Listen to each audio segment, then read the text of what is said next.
rise and shine, everyone. Thank you for joining us on air and streaming right now on the KARE 11 app. I'm Jason Hackett alongside CC Gaines. I feel so bad for Courtney out there in the backyard. I'm like, is that a bug? What are you being chased by out there? We can see it on your face the entire time. Okay, I'm glad that you guys actually saw, because I was worried that I looked like I was insane. But yes, it was right in like my peripheral vision, and I thought it was a giant wasp. So I almost lost it, but it was a giant mosquito, which is a little bit better, not by much. But when you get this amount of moisture, you're gonna have bugs, and we've got them in the backyard this morning. Light showers are moving across the West Metro. You can see them there. No lightning, just some nice light rain as we start our Friday morning. It certainly will not rain all day long. We're gonna see some cloudy skies, some sun popping out, highs getting into the 80s for today, and it will be breezy. Winds out of the southwest getting up to about 15 miles per hour.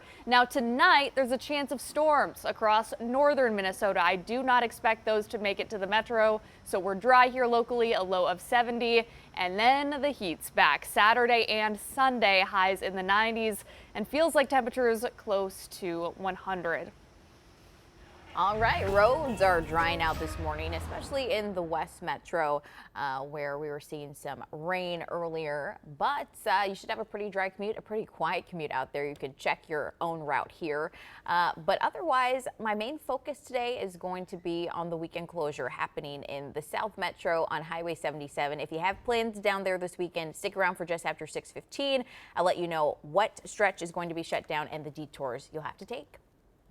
To our top story now, life with no parole. This morning, Vance Belter is behind bars forever, receiving 2 life sentences for the death of former House Speaker Melissa Hortman and her husband Mark, and the shooting of Senator John Hoffman and his wife Yvette.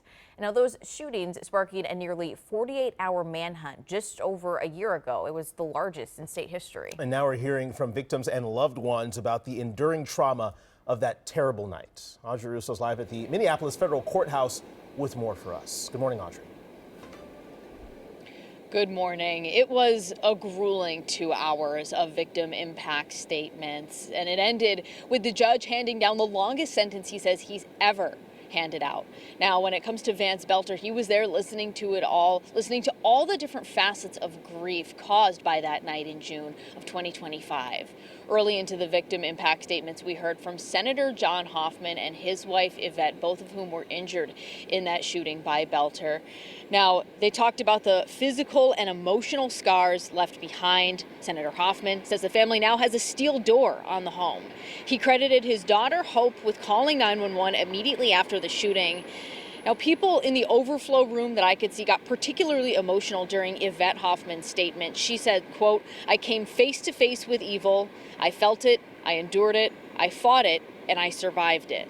Now, towards the end of the statements, we heard from Sophie and Colin Hortman, the children of late Speaker Emerita Melissa and Mark Hortman. Both talked about the milestones they've already missed, including Colin's wedding. Plus, they talked about their decision to put down Gilbert, the family's dog, who was injured by gunfire on that night. Now, in response, Vance Belter offered just 18 words. His statement essentially boiled down to him saying that he was very sorry. His legal team did request that he spend his sentence in a facility in Florida, but as of yesterday, it's unclear whether or not that request has been granted. Back to you. Audrey Russo live for us this morning, and thank you for recapping that emotional day in court. Hennepin County Attorney's Office will be next to prosecute Vance Belter. He faces a multitude of state charges, including first-degree premeditated murder, attempted first-degree murder, and cruelty to an animal. He's scheduled to make his first appearance in state courts on August 3rd. And you can continue to follow all of our extensive coverage right now on KARE11.com.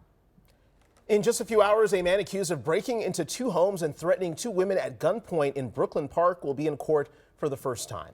25-year-old Darius Olson Baker is facing 8 counts of criminal sexual conduct and 2 counts of first-degree burglary. We were there when armored cars and SWAT teams went to arrest him on Wednesday. The criminal complaint says he broke into the homes days apart and in both cases tried to sexually assault the women inside. Investigators say DNA evidence tied him to one of the scenes. Today marks 6 months since Alex Preddy was shot and killed by federal agents in Minneapolis. His death coming just a few weeks after Renee Good was shot by ICE, sparking massive protests. A CNN investigation is taking a new deep dive into the 18 days between the killings of Good and Preddy during Operation Metro Surge. Jake Tapper diving into that and the chaos in the U.S. Attorney's Office that led to a wave of resignations. You can find 18 Days in Minnesota streaming on the free KARE 11 app for your TV. This morning, our cameras are getting a first look inside restricted areas as firefighters work to put out the wildfires in northern Minnesota. To date, 64,000 acres have burned in the Superior National Forest. Today, state and local representatives will meet to discuss the economic impacts. Some good news here.